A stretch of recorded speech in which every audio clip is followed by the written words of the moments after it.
Ang sisipag ng mga pamangkin. Hello guys. Naglinis sila. Agay! Ayan ang mga masisipag na mga pamangkin. Nag-general. Hindi, isa ka muna! Pasaway man to isa, oh.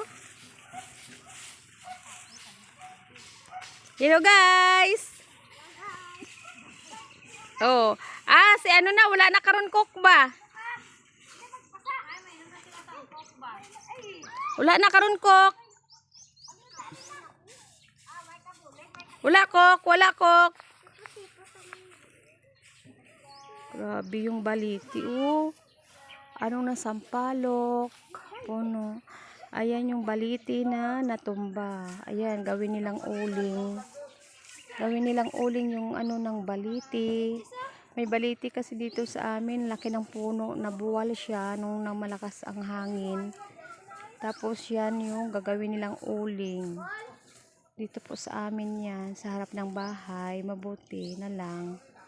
Hindi natamaan yung bahay. Yan pa yung mga kahoy ng baliti. Gawin nilang uling. Ayan. Ayan ang bahay ng chewin ko dyan. Oh, bahay ng chewin ko. Ang ganda ng bahay nila, oh.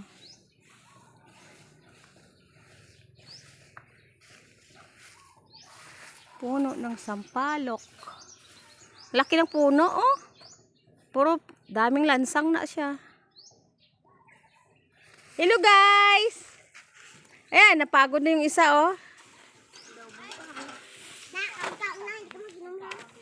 Sipag-sipag ni kuya ba? Nagutom ka na? Hala, ito siksang manok.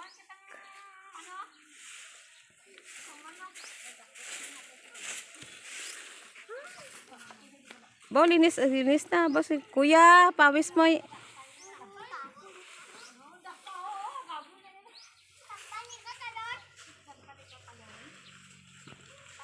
Sige, kunin ko ng mga dumi. Yan yung ano ng baliti. Nung natumba yung baliti dito sa harap ng bahay, ang mga dahon, ang dami.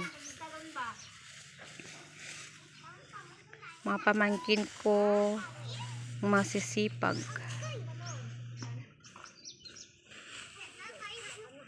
Hello guys!